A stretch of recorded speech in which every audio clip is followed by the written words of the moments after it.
So I am Nikhilesh, and my partner is Avinash S, and he would be starting the session 5 later on, and I would be doing a review of the session 4 currently. So I would jump right into the review. So this is basically how neural networks look. So this is the data, this is the architecture or model neural network. Then this is the output or labels. So basically, when we are designing neural network, we have to specify what kind of data is flowing into the first layer and how many layers are there in middle and what is the output layer. Okay. So the first layer, it's basically called flattened layer. So the images will be in a square shape, right? 28 cross 28.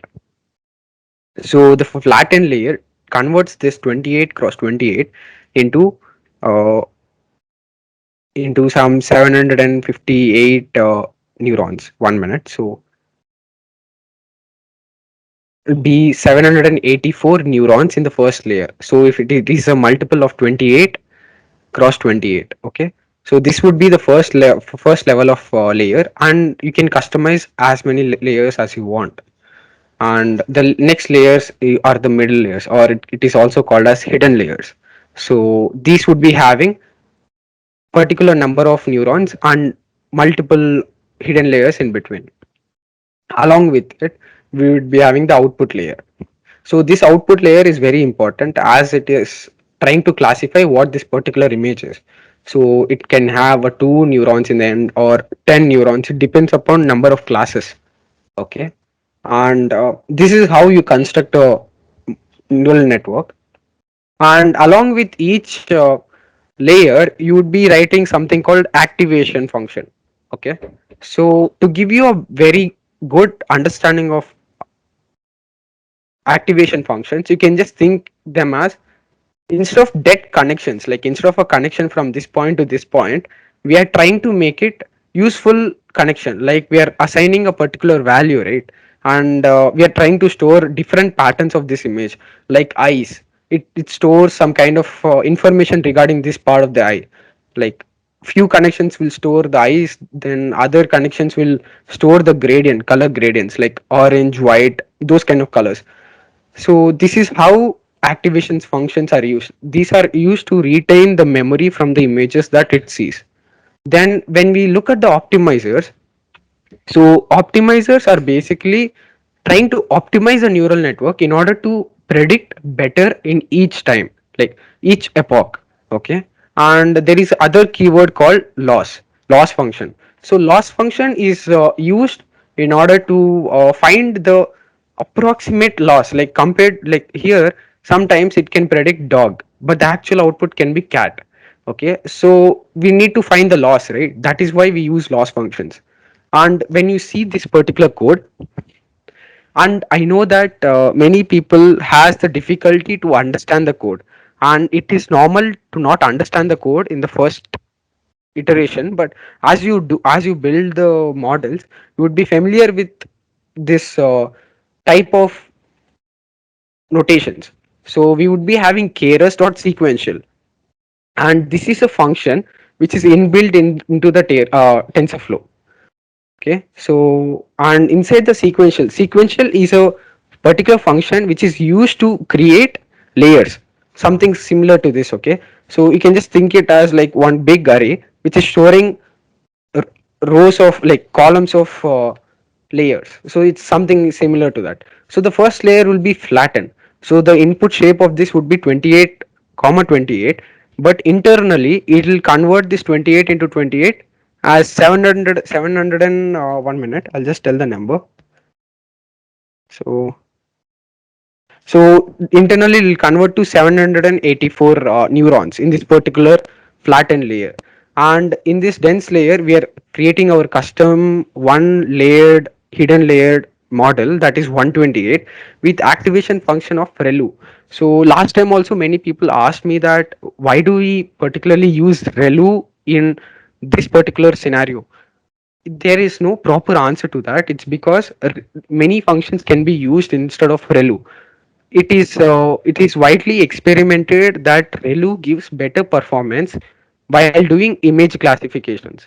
like it has the ability to retain some amount of data compared to other things for image classification, and that is why we store ReLU. So there, then the last layer, the output layer. Here we are trying to add on activation called softmax. Softmax, what it does is it converts the logits to the probabilities. So it is basically this is the only code that is related to the neural networks, and it is one of the important part of the notebooks. So I want to ask everyone that whether you understood this part of the code. If you haven't understood, please raise your hands. So I'll be giving more clarity regarding this code. So please feel free to raise your hands if you haven't understood the code of sequential sequential. So it looks like everybody understood. Okay, then I'll move on to the model.compile. So here we are using Adam optimizer, right? So this is another type of optimizer which is trying to optimize how much the weights and biases are supposed to decrease or increase. So that is what is optimizer. And loss, as I told earlier, it compares the true label and output label, and it generates a particular amount of loss. So with, like after getting loss, this optimizer tries to reduce a particular neuron or increase the neuron based upon their importance. And as you can see here, metrics, it is accuracy, and you know what it is. So we trained the model with before we created the layers, then we compiled the layers, then we are trying to fit the data. So the first is training images, training labels, and epochs are 5. So after doing that, we would be getting this kind of output where it is training, and we would be getting live accuracy and loss. So that is up with the last session, and I completed the last session within some 10 minutes. So this is a brief description. So now you can ask any questions that you have got in the last session with basic TensorFlow. So you can message your doubts in the chat box or raise your hand so I can answer your questions. Anybody, any doubts? Because now we'll be starting the session 5. It is using transfer learning. Okay, I see people joining now. And till now I was explaining only the TensorFlow internal layers, how they work, and like how to compile and how to train the model. So anybody, take your time, just think where you're finding difficulty in order to understand this thing, because it is very important when, like, if you want to move forward. Like, the next notebook is little complicated and more fun compared to this particular notebook. So yes, okay. So now I'll ask other question. How many people have understood this particular explanation? I see nobody's raising for both the question. It means that okay, fine. So okay, now our my friend Avinash will be discussing about transfer learning for image classifiers. Okay. Everyone, welcome to the fifth session of Explore ML, Training Image Classifiers. In this session, we'll be building a cat and dog classifier with the help of a pre-trained model. So before moving on, let's take a quick recap. So can anyone explain what is TensorFlow? You can raise your hand or you can unmute your mic and speak.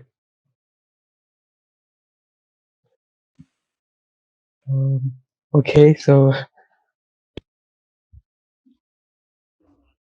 Shall I say what is TensorFlow is? yeah, you can say.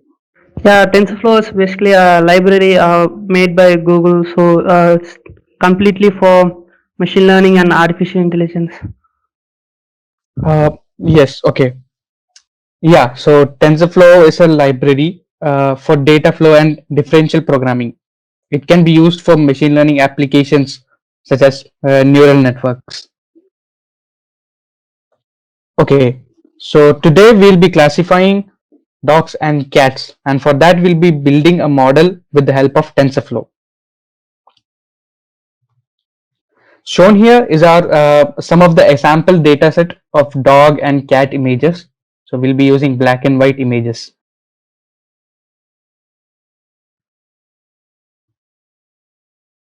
Machine learning workflow. This here is the entire process of developing a machine learning model. So first we define an objective, and then we'll be collecting data based on that objective, data sets which we need. And after that, we'll be selecting a particular model, and then we'll be using the data to train the model and get those patterns. And with the help of those patterns, then we'll be predicting. And as you can see, the red block here, so this doesn't mean like only in the one go it will get completed. We'll have to go through several loops, as most of the models won't get the accurate results in single loop. So we have to keep on refining until we get the most accurate result.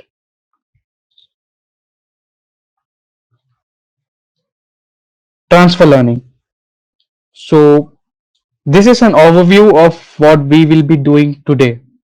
So we'll be using a model, pre-trained model, and then we'll be using the data sets that are available of cats and dogs, and then with the help of those we'll be predicting. Alright, so what is a pre-trained model? TensorFlow consists of some models that are trained with large complex data sets and trained for days, weeks. But what exactly matters for a trained model is its weights. It means the coefficients of each neuron in the network. So in these complex, when these complex data sets are trained, after the training is complete, these networks, these coefficients or these data in the model are stored so that they can be used later on. Like for now, we'll be using the model. So we don't need to actually train this model. We just need to use those data that is stored of that model, and with the help of that, we can start predicting.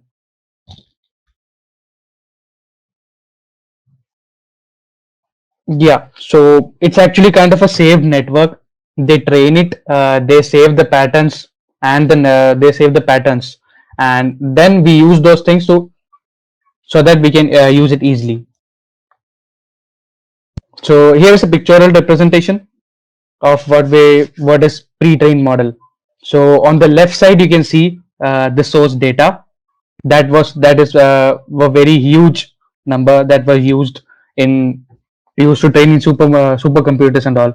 And with that, after training, they get a source model that is a map, kind of a network, and then they predict the outputs. So now what we are doing is we are taking this source model, that is the mapping, the network or the patterns you can say, and then we are placing it in our model with new data, that is our data that we are using, and then we are using these two to predict the output that we need. Okay, so now let's go on to the notebook and start working on it. The link will be in the description in a few moments. You just have to click on that link and you'll be going to a TensorFlow page. In that, there'll be an option for opening the notebook in Google Colab. So you have to click on that and then sign in with your Google account. And then you have to activate the runtime and then you can start working. Okay, so let's go. Yeah, so here's the button for running in Google Colab. We'll be clicking on that. Okay, so there's no response, so I assume you all have opened it. Okay, so the first block of code contains 5 statements. These all are import statements which we use to import different functions that are necessary for the model. So the first one is import matplotlib. So this library is used for data visualization. That is, we are using this library for showing the data in different graphs so that we can analyze it quickly. And the second module is NumPy. NumPy is a mathematical library which consists of various helpful math functions, formats, etc., which will help us do the complex calculations easily. And the next module we are importing is the OS. So as the name suggests, it's the operating system module which helps the Python program interact with the operating system better. So as in this case, we will be using the data that is stored in some directories, that is some folders in our operating system. So with the help of this module, we can access those folders and then use the data sets.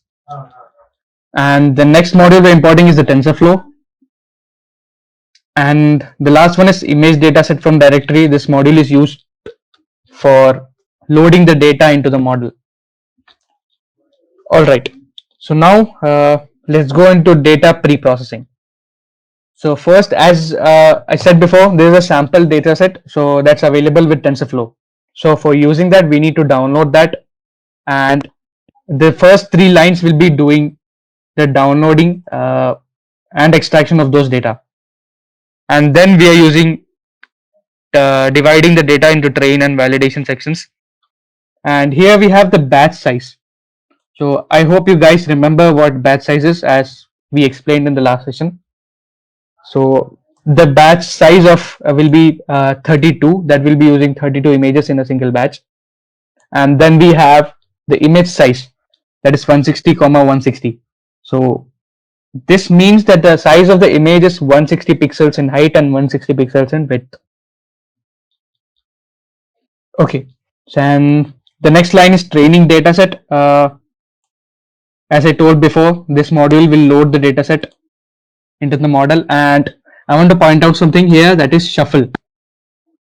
So what shuffle does is that when we're importing the data, by default data will be in a particular state. Like if we are creating the data sets in a series and it creates some random patterns, like for example, I'm taking a data set which contains the numbers from 1 to 10. So usually I'll be using a loop. So it will be in series 1, 2, 3, 4, 5, 6, 7, 8, 9, 10. So there is a pattern of increasing by 1. And there may be cases that in the model or in the problem that we need, the relation won't be there, like the increasing one. So that's unnecessary. So to make it more clear and remove that pattern, we shuffle the data, that we pick the data randomly. Like if the data set contains these 1 to 10 numbers and we keep the shuffle to true, we'll be taking randomly, like 5, then 4, then 7. Okay, and the next code of line, okay, wait. We'll be running the blocks as well parallelly.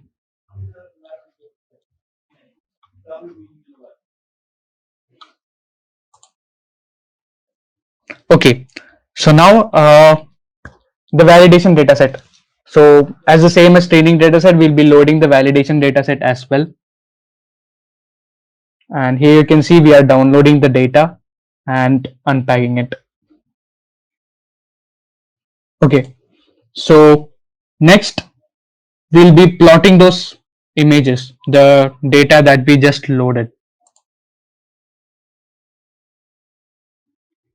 Here we are using the module matplotlib. We imported matplotlib and named it as PLT for easy usage. So we are plotting the visual graph of the data sets, and as you can see, it is picking out random images of dogs and cats. Okay, so now let's move on to the next one. Yes, so here we are dividing the data and we are setting the value for test dataset as well as validation dataset as 5. And this dividing occurs here, and then this block prints the number of test cases and batches that we made. Okay, so now let's go on to configuring the dataset. So here, as you can see, we are using auto tune. So what type of method we are using for loading the images? That is buffered prefetching. It's kind of a parallel thing where we are loading the current batch. We are training the current batch in the program. So parallelly, it takes the next batch for improved usage. So if you want to know more about this, you can click on the link that is available, data performance guide. Okay, so we'll be using auto tune for that. and we are using the prefetch function for train dataset validation as well as test dataset. Okay, so the next step is data augmentation. So here I want to tell you that sometimes it's possible that we may get less number of data as comparing to what we actually need. So, and also there may be in situations like when we train a model, the model may be able to predict according to the straight images. But if we flip those images or tilt those images a bit, the model may get confused. So to improve that, we are using data augmentation. So what it exactly does is that we take each examples from the data and then we tilt a bit in a particular angle, and we also flip those images like mirror images and add them to the current data set. So what is the advantage of that? It's that when we train the model will be also able to predict tilted images. Like if I show you,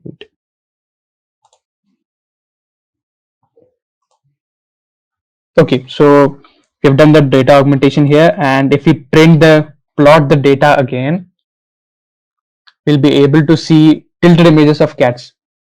Like this is the straight image, and as you can see, nearby images are tilted, or this one is flipped.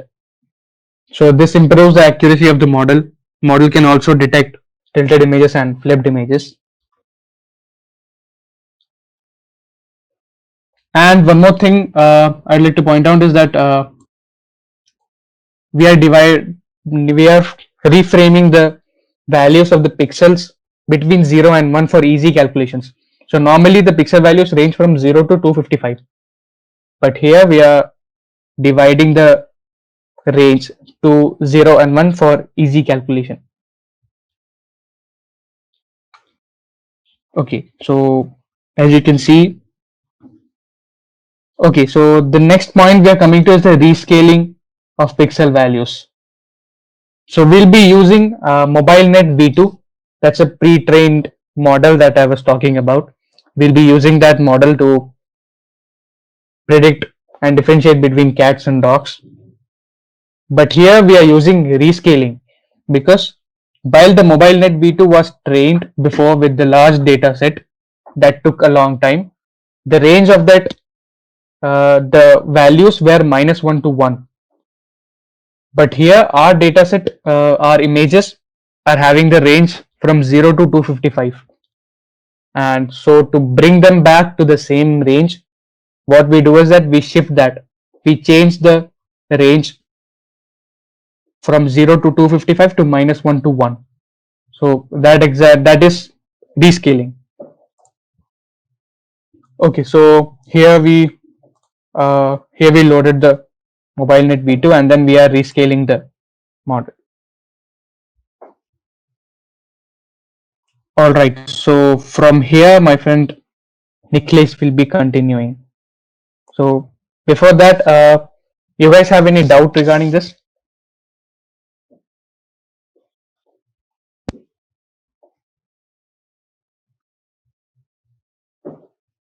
Yes, and simultaneously with that link, you can execute the code blocks along with us. And if you have any doubt, you can refer to the documentation above the cell, or you can even ask us by raising your hand or chat in or message in the chat box.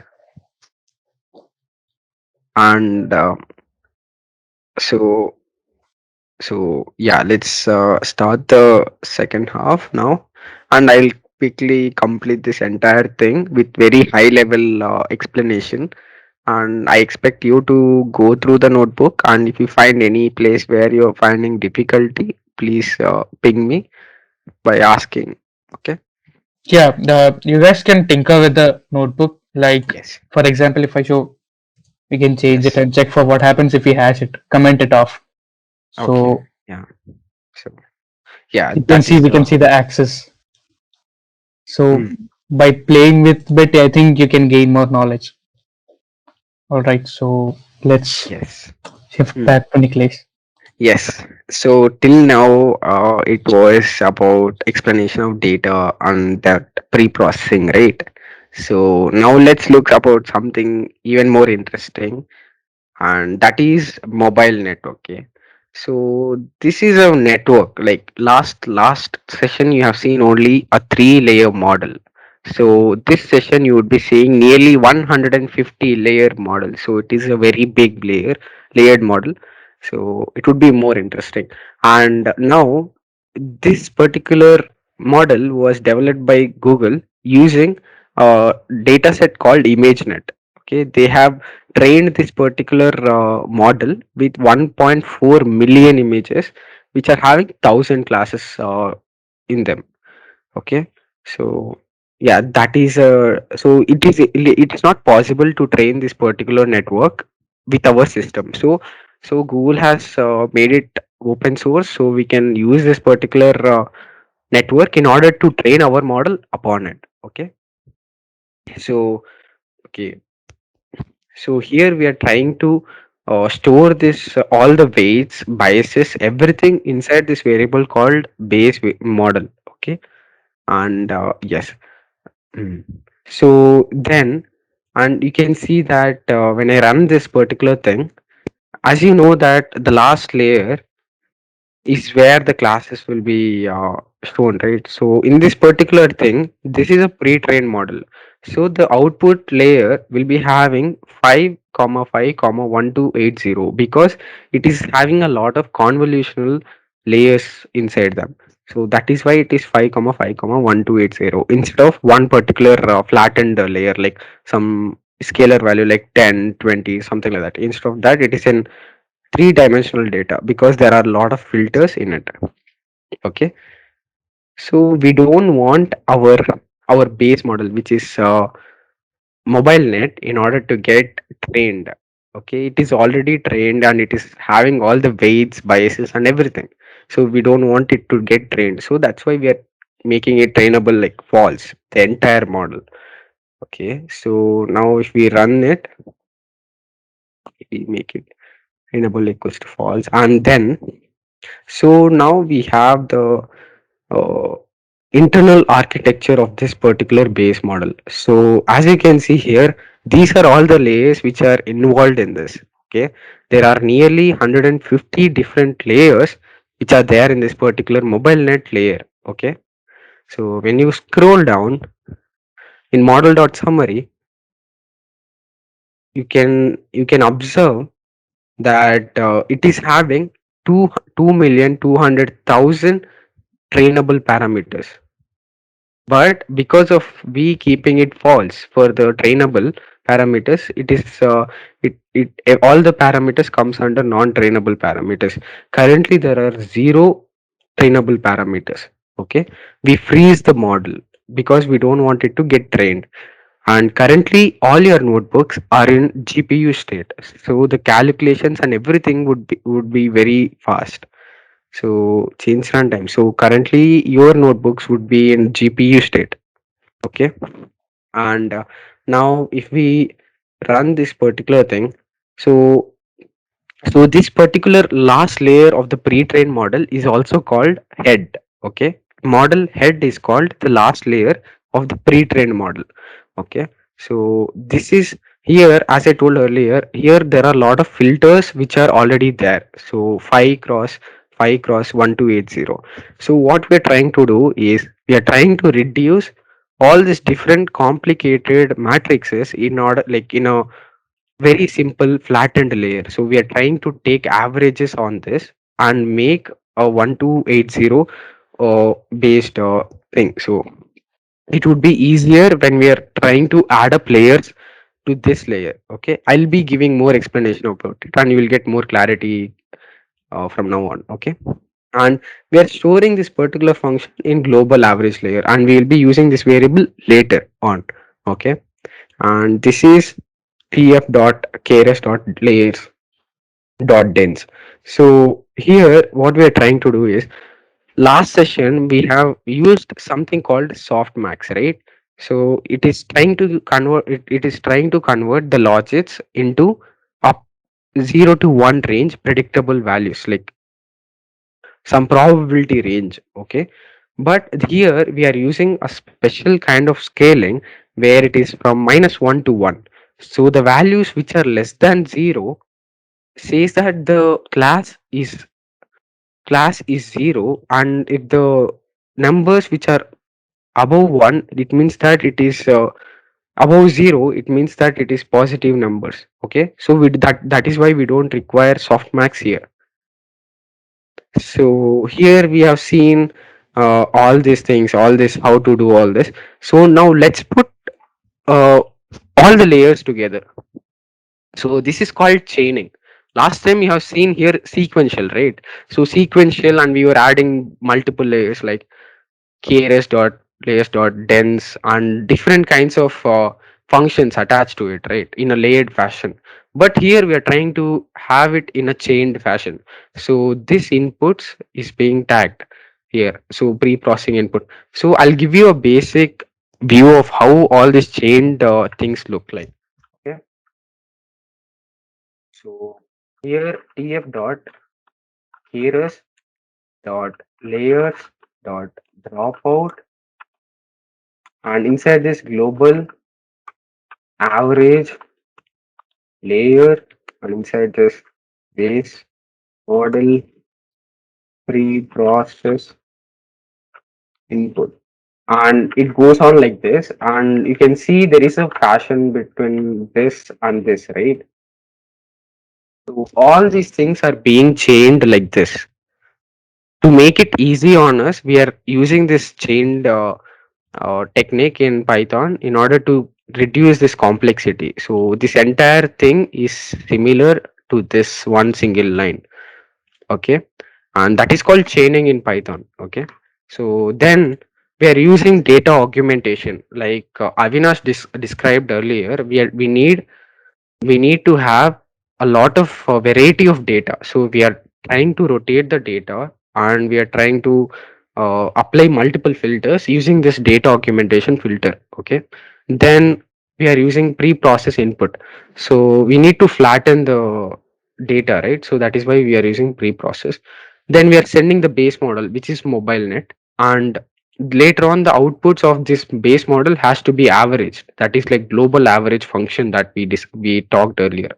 And later on we have to use a dropout layer, that is 20% of the layer, like values will be dropped out in middle. Then later on there is a layer that is where we have to predict. So this definitely looks complex. Okay, but yeah, this particular image will give you more clarity now, and we're setting this particular model to a 0.0.0.001 learning rate. Okay, and we are trying to compile this model with optimizer, that is Adam.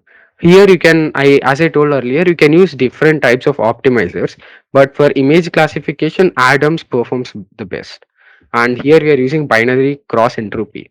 Here it is binary, it's because here the classes are 0 and 1, right? It like -1 to 1, so the range is little small, and yes, that is how you're getting it.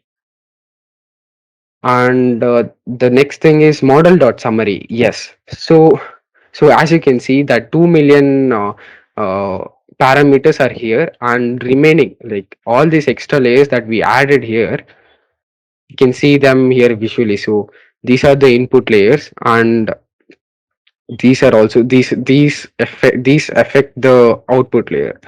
And as you can see, the total number of trainable parameters currently are 2 million, but we need to make it false. So in order to stop these from getting trained.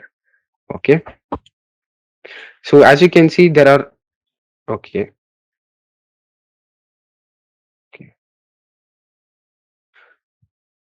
okay, okay, so it's already been set, and I didn't execute this. So this thing is 2 million trainable parameters, and now the total number of trainable parameters were only this layer and this layer. Okay, so that is why it is only two layers, and inside this there are approximately 150 layers of non-trainable layers. Okay, So the next thing, so that is we are training this model with 10 epochs. But here, when you see, like when you see this, it is not getting trained. Instead, it is evaluating. It is because we are trying to see the performance on non-trained model. Okay, this non-trained custom model.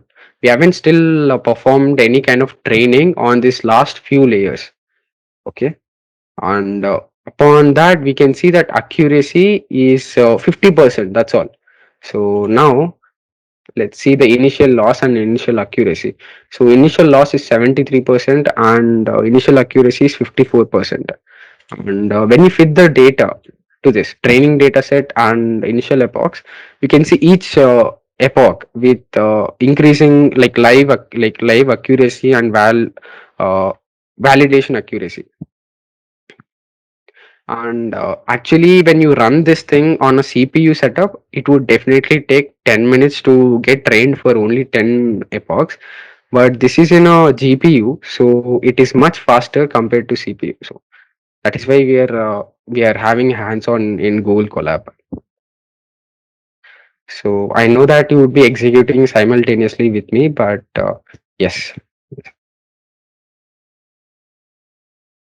And most of the code which is already in there here in this notebooks, it would be hard to memorize everything, and you can feel free to take some part of the code, understand them, and like place it in your personal projects. Okay, most of the functions in this are a little bit advanced, and I expect you to do that.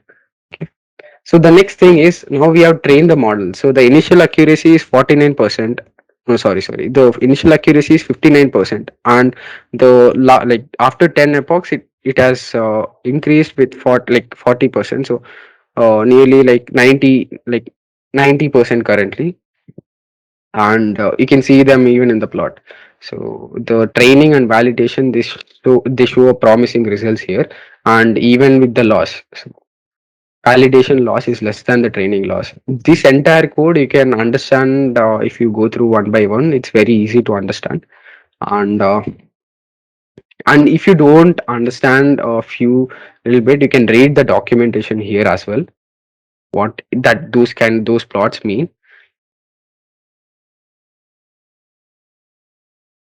Hmm. Okay, so the next thing is till now, as you can see, it is still in 90%. It is still in 90% the training, and there is a chance on how to increase it by training by selecting limited number of layers from the base model, which is MobileNet, and train it. Okay. So here we see that base model we are converting it into true. All the layers now can be trained, and they can have a forward pass of the data and the backward pass of the data. And now the uh, total number of layers in the base model is 154, and currently we are trying to make, like we can now, like this variable is trying to make uh, from 100th layer we can start training the pre-trained model. So now it gets better, and like it can better understand what our data is talking about. Before, like it was trained on like 1.5 million images, right? So now it has to get adjusted to our own data set, so the pre-trained model. So yes, so I'll just hmm. So now I'll just run model.compile, and the same loss and optimizers we are using. Okay, now we are using different optimizers here. It's because of the way that pre-trained models need to get adapted. Before it was just our two layers, and now it is we need different optimizers in order to implement on a very big neural network. Okay. And now you can see before it was only before it was only some 15,000 or 1,000 different parameters that we can uh, sorry, I'm wrong. Okay, here it was before 2 million parameters that we were not able to train. Now you can see we have 1.8 million trainable parameters because we unfreezed from 100th layer in this mobile net mobile net network. Okay. Hmm. So now currently we are training 56, that is 52 from the last all these layers, like 52 here, and another like remaining are from the mobile net that we are trying to fine tune. Now we'll add another 10 epochs and we'll continue the training from epoch 10. So we are doing this instead of doing it from beginning. We are continuing training the model. Okay. So here you are seeing few numbers, right? These are the batch numbers. Okay. Each batch has 32 images. So if you multiply 63 into 32, you can get to know how many training examples are there. Okay. So it is a very fast training. So because of this GPU. And before the initial accuracy was 92%, like after the 11th epoch, now we can see that accuracy is showing that increasing fashion that we require for neural networks. And yes, yeah, we need to even see the validation accuracy and even the testing accuracy, and we will look at it. And by doing few changes, like by unfreezing few layers in the pre-trained model and training it, there is a jump of 7% in the model accuracy.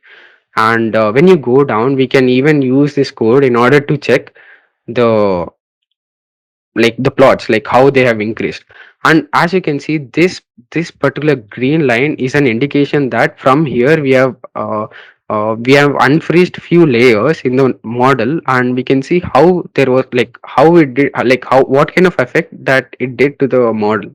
So till here it was showing some 90 and 95 percentage. After this, there is an huge increase on validation accuracy and even training accuracy. Okay. So it's all because of unfreezing few layers, and you can even tweak that 100 layers thing, that parameter that we had earlier. Okay, in order to see how it is affecting on this particular accuracy. So on testing accuracy, it is showing 98%, and the loss is only 5%, which is expected. It should be less, and we need to verify how the results are coming. So you can see almost all the predictions are similar to the labels. It means that our model got generalized to the data, and now it is a proper model that we can even deploy it. Okay. So to conclude this particular notebook, we have learned about how to use a pre-trained model for feature extraction, and how to later on tune the pre-trained model. Okay. So the first thing that I showed was training on the pre-trained model. Later on I showed on fine tuning. Okay. So till now I have given all the explanation that you need for high level understanding of this particular notebook. So the link is already there in the description if you haven't started. So please feel free to go to this link and execute each and every cell, so you would get a hands-on experience and better understanding. And yeah, you can ask me anything in the chat box, or you can even raise your hand if you have any doubts regarding this. And yes,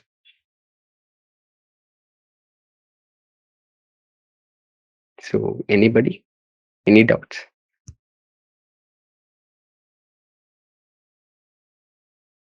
So actually, to talk little bit of the meeting or of the session, it is actually very interesting if to even imagine that a particular machine can even understand that this is a dog and even this is a dog, by comparing its features and related things with its huge neural network.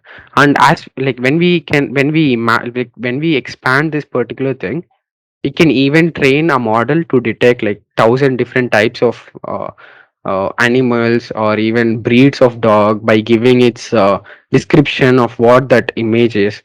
So this is how you write Machine learning model. Okay, so anybody anybody need any kind of explanation for any kind of function that we are using in this?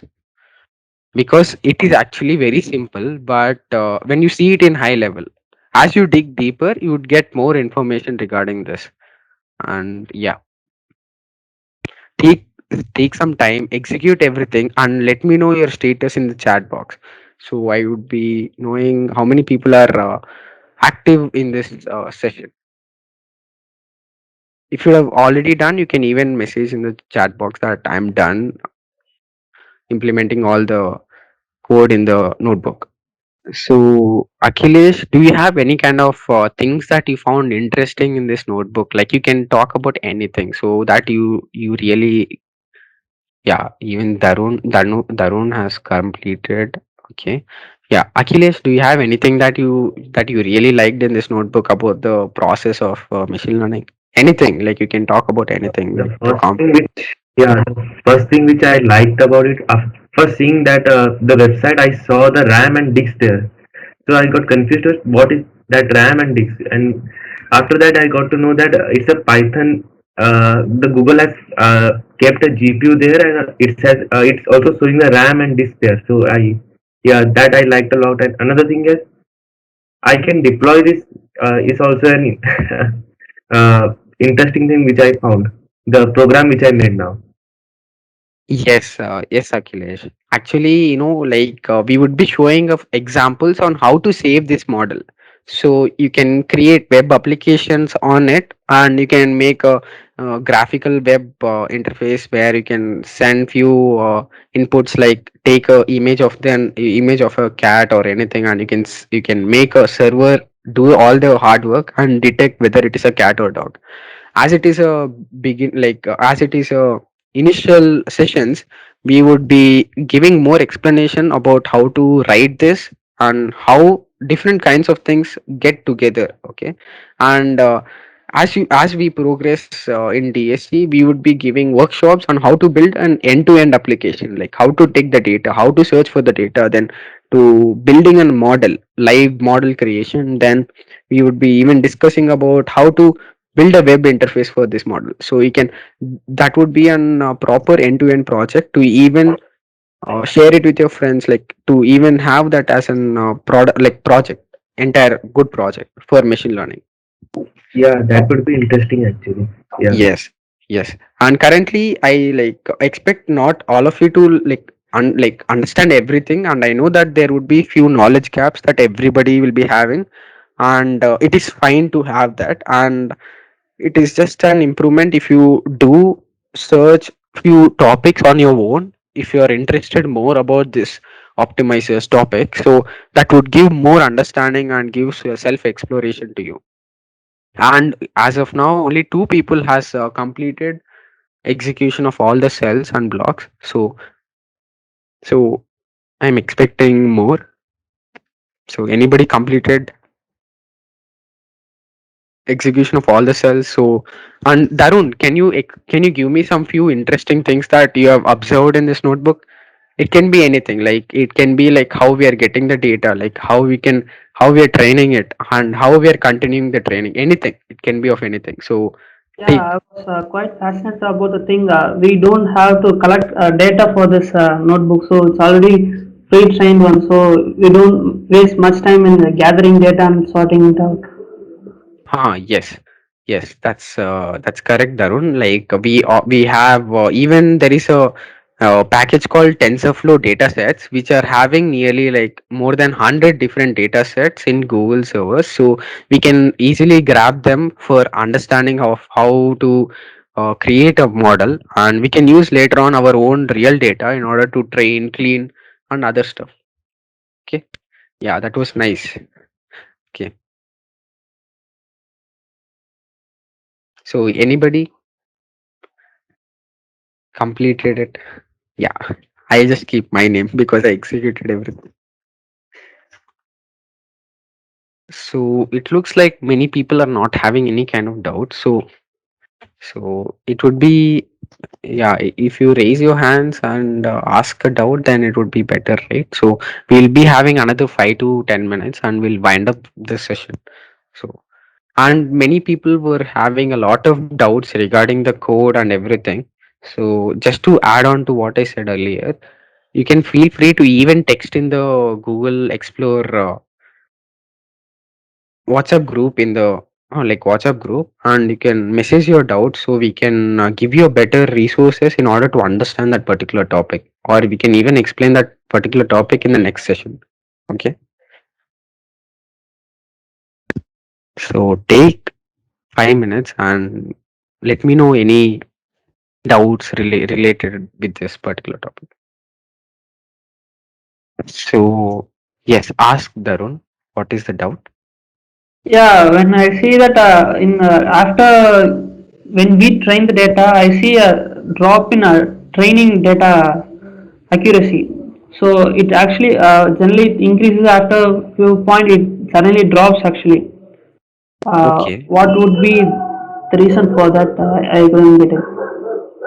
so the you're talking about the plots right here, like while it is getting trained.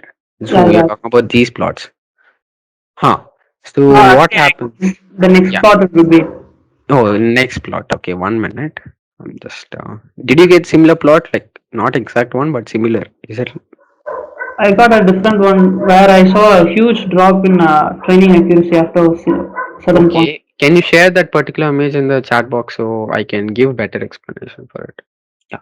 It generally happens because when it sees the same data, like same similar fashion data, it might learn a lot, and when it is going for any kind of evaluation, that time it will be like, okay, I have learned a lot about particular topic and I haven't learned about few topics. So it predicts, it wrongly predicts so few times, so that's why the drop.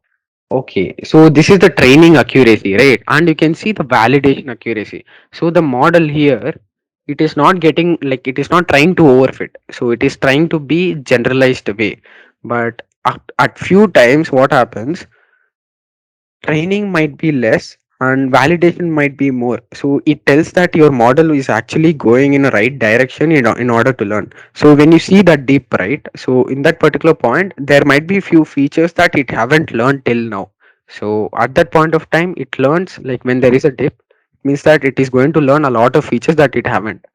And when it is trying to get generalized to other data, you can see it is still a proper continuous line, right? Instead of having a dip, it means that the model got generalized, but when it saw some part of the data which it haven't before, or like few neurons haven't been activated or something, that is why the reason, like why there is a dip in that particular region. And you can even see the accuracy, right? Like when it is like above 9.5, there might be few ups and downs. Okay, and even the like y-axis, the scale is starting with 80% to 100%. So that is why it looks big, but when you compare it, when you look at this plot with 0 to 100, the dip might be very less. Here you can see, right, it is starting here, the x-axis is starting from 80 to 100. So because of that, it might look like a huge drop. Okay, but when you have a scale of 0 to 100, then that dip might not even be significant at all. Okay, it mainly happens when the it hasn't learned few features which are important in the training data set. That is why there is a dip. So as you can see afterwards, it came back by learning each and every features that it has missed, right? Yeah. So did it solve your doubt, Darun? Yeah, yeah, I got it, got it.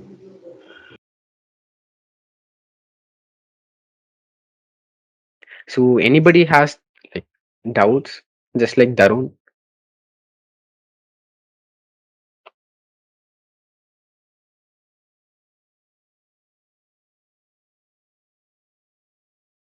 Okay, it looks like everybody are fine with today's session. So I'll be winding up this session, and there would be links in the description box or the chat box for all the social media links like LinkedIn, Twitter, Instagram, and other social media networks. Okay, so please feel free to follow and get the latest updates.